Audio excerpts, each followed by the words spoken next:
Distinguished guests, ladies and gentlemen, good afternoon. All too soon, we have now reached the last few hours of this ICCS second edition. Lovely to see everyone, but the time has just flown by, hasn't it? Seemed only a moment ago that we had President Halimah open ICCS standing right here.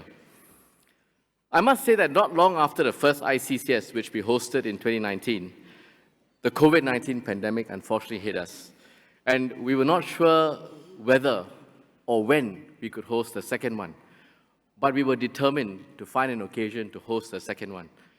And looking around the room today, listening to all of you for the past couple of days, we are so glad we did. Thank you very much to all of you.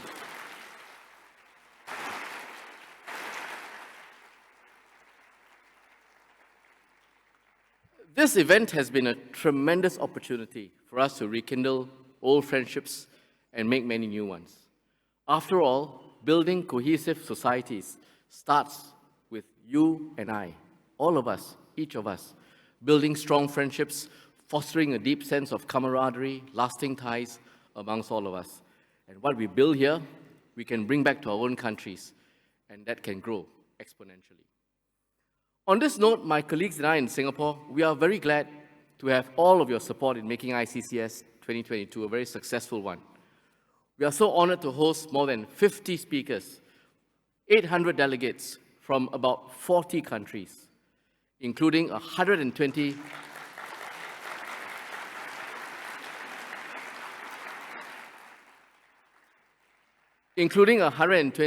youth leaders. We will also be joined by 300.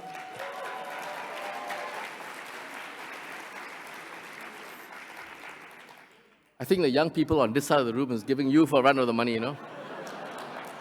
We need to hear a little bit more on this side.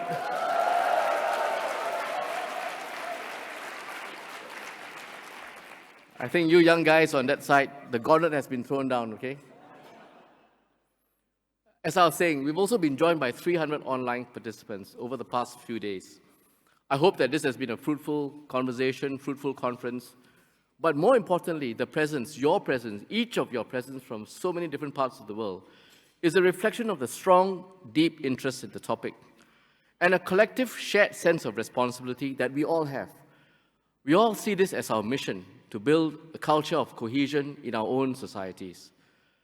This also tells us that whilst we might live in different societies, in different parts of the world, in different continents even, with our own different nuances, cultures, practices, traditions, each with our own set of different circumstances and challenges, I think our shared commonality is that we're all bound by a responsibility to make cohesion happen in our own societies, and we all see value in listening to and learning from one another, and that's why we're here. So let me thank all the speakers that we've had for the past couple of days for your thoughtful and also thought-provoking speeches and sharing your experiences so richly and so generously. It left us with a lot to think about. I also want to thank our very many moderators for facilitating the discussions and all our delegates for actively participating and lending a lot of vibrancy and vibe to ICCS 2022. I hope you've all found it to be also a very practical-driven session. We were very careful to try and plan this so that it's not just about the theory, but about exposing you to practice and reality.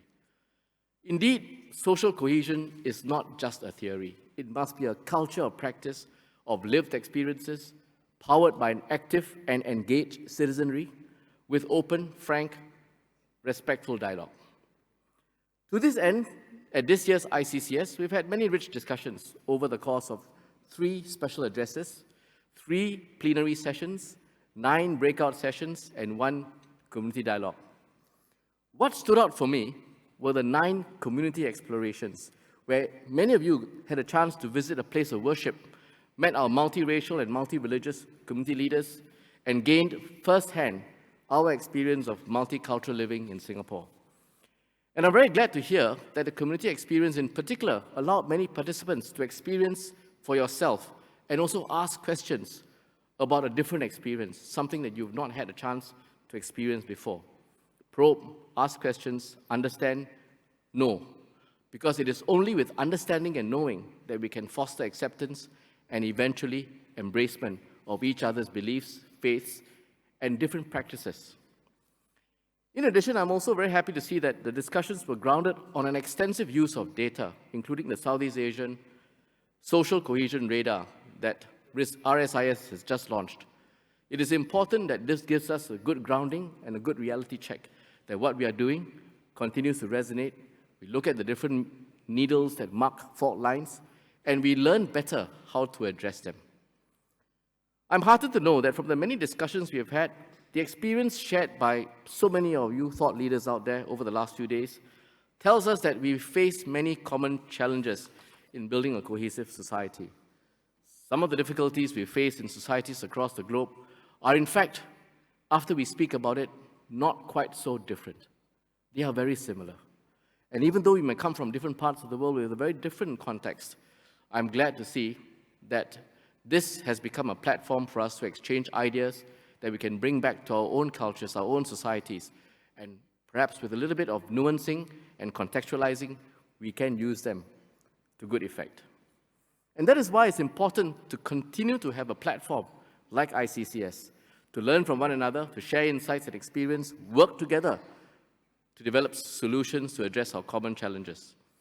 As our President said in her opening address, we have to understand the drivers and dimensions of social cohesion more deeply so that we can bridge divides and harness our diversity for a common good.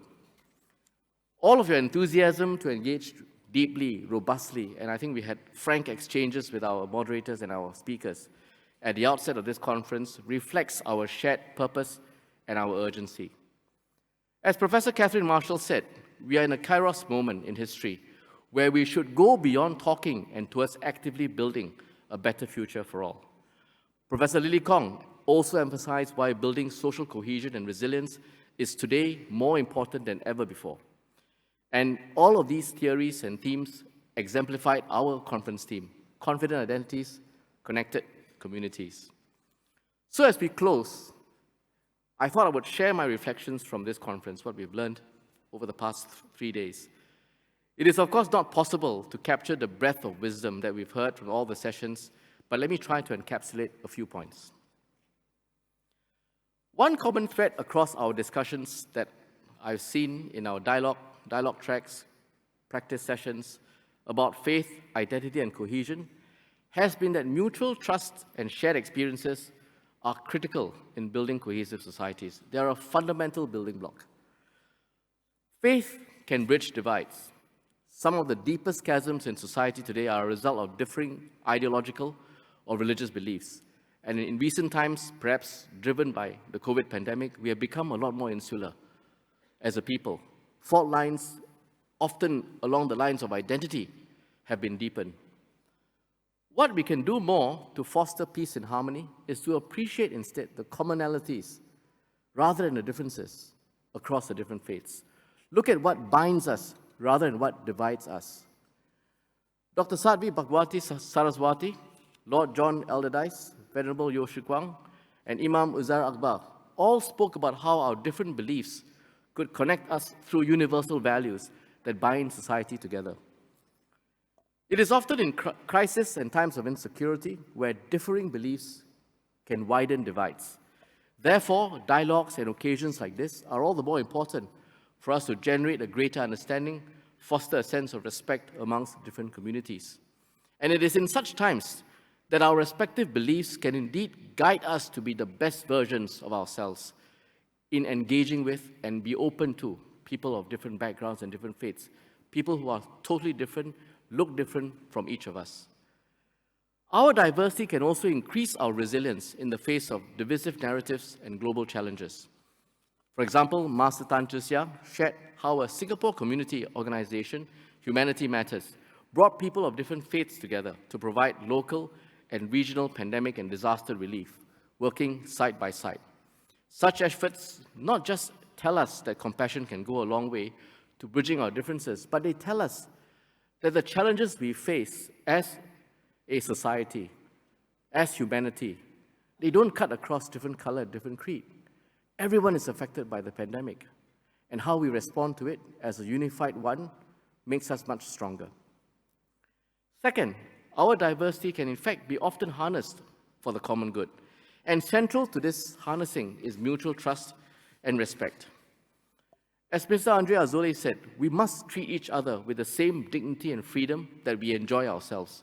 What we want for ourselves, we do to other people. A very simple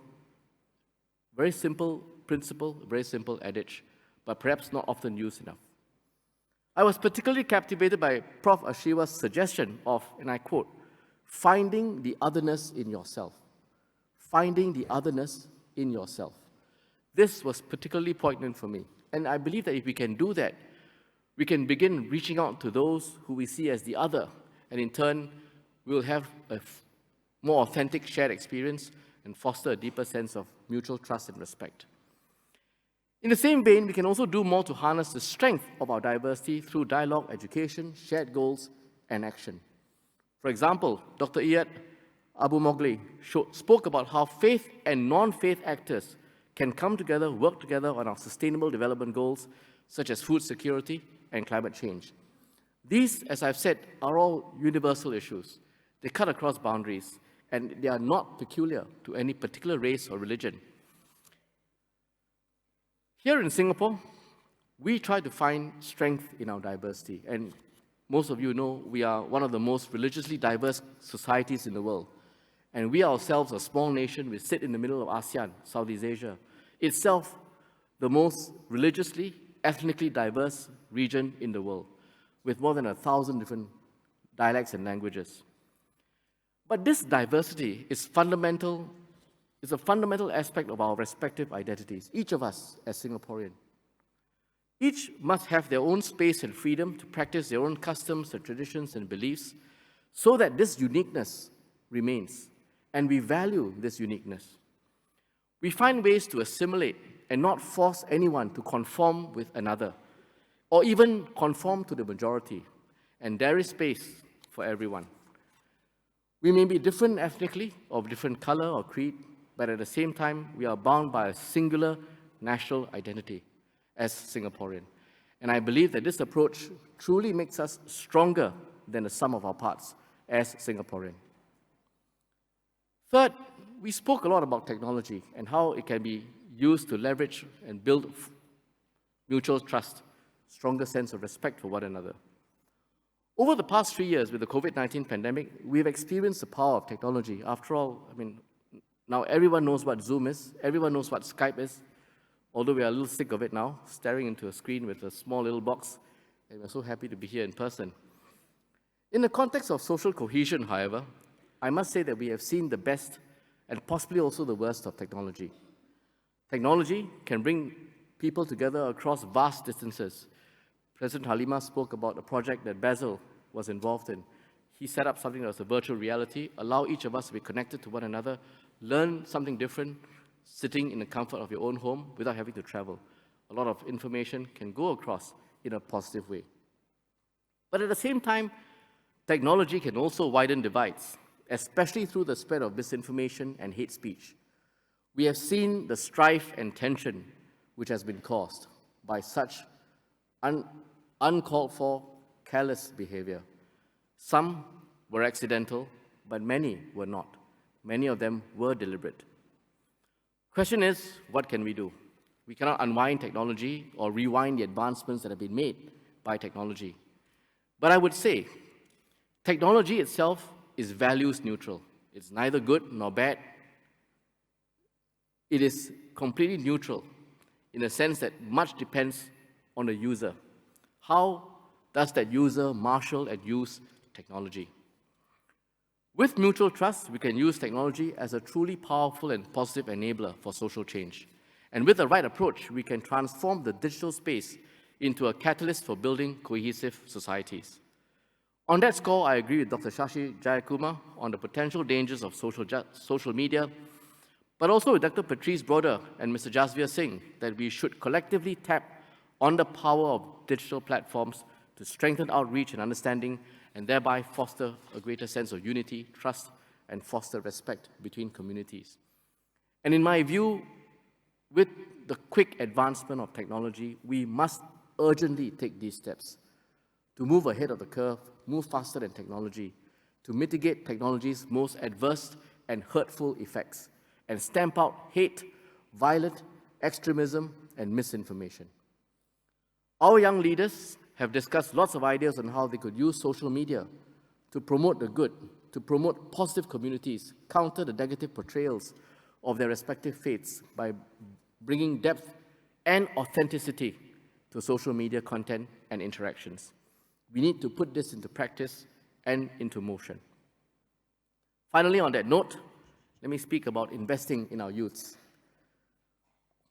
On this score, I agree wholeheartedly with Cardinal Parolin, who spoke on the first day, that youth leadership is crucial to building a better society based on justice, fraternity, and solidarity. And that is why we are investing heavily in our next generation of community leaders through efforts such as the Young Leaders Program, the YLP, here in ICCS. I hope our young leaders out there, and those are young at heart out here,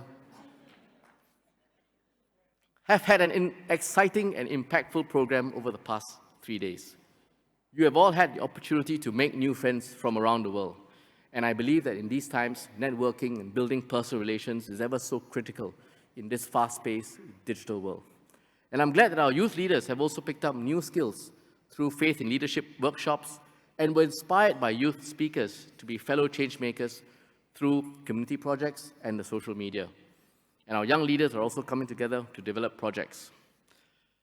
I'm glad to see also that some of the YLP alumni from 2019, 3 years ago, have become more invested in our outcomes here, and they are now coming back to give back to this program.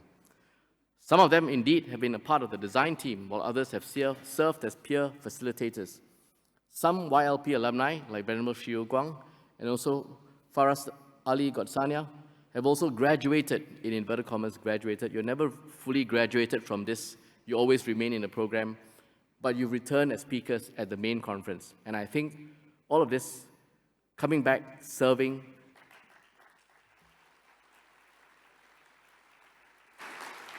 lending your experiences, have been one highlight for me at this ICCS. Finally, before I finish off with this speech, let me do a little bit of a look ahead. After we've had 3 good days of discussion, thought-provoking, deep, sustainable conversations, building networks of friends from across the globe, how do we keep this going? How do we build on this? And I must say that we must leave today with a clear notion that ICCS does not end here. It does not end at the conclusion of ICCS 2022. We want the conversations that we have started here, the relationships that we have forged here, to continue to grow and to spur our collective action, not just in Singapore, but in the region and well beyond that. So let me offer a peek into what we think we can do to build on what we have established over the past few days, to deepen the conversations, and indeed, more importantly, like many of the speakers have said, how do we put these ideas and suggestions into action? First, as I mentioned, this year's regional survey is just the first step. Lots of research went into it, lots of data, which I think gives us a very strong marker. The study creates an awareness of the factors that contribute towards social cohesion in Southeast Asia.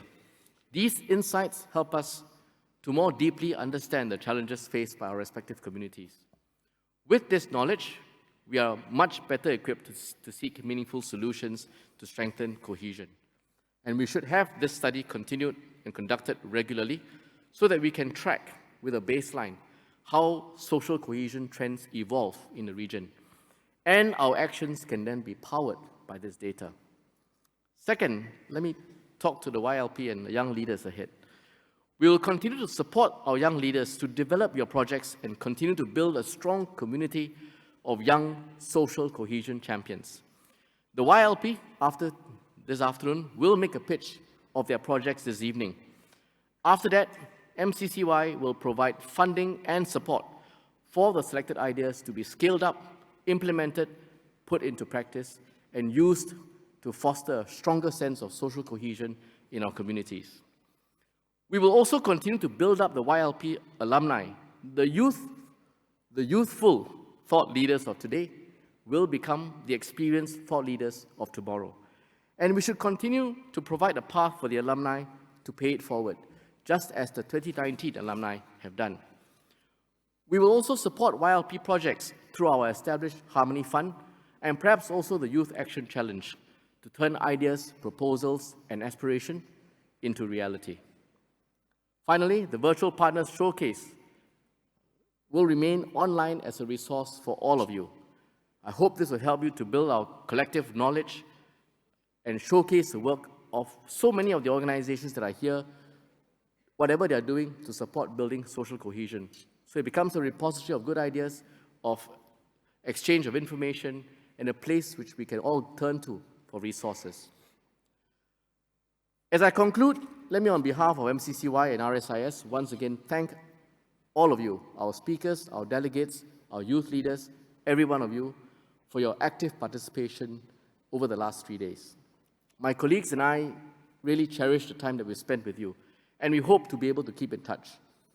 To all our overseas participants in particular, I hope that you enjoyed your stay in Singapore, that it was eye-opening, that you had a chance to be exposed to something different, something you've not seen in your home countries, and that you will bring back special memories, not just of Singapore, but also of the networks and friendships that you've made here in Singapore, and that we can continue with this circle, because as I said, it starts with each of us here in this room. And if we can go back to our home countries and our home societies and multiply that, that I think will be a great marker for ICCS. To our organizing partners, I thank you for your support. It's not been an easy task to manage such a large conference in these times, but you pulled it off spectacularly.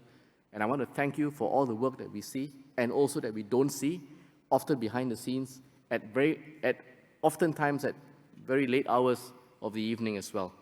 I thank you all for all this.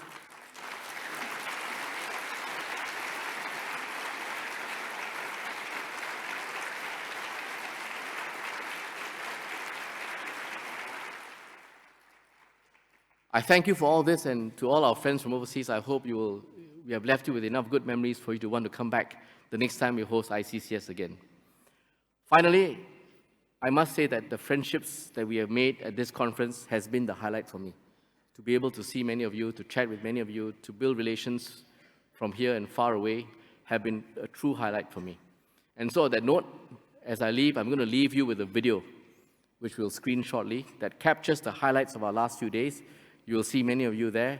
And I hope that this little memento will remind you of ICCS 2022, will remind you of the hospitality of Singapore, and will remind you that even as you go back to your home country, and as I said, ICCS 2022 does not end. Till the next time, thank you very much.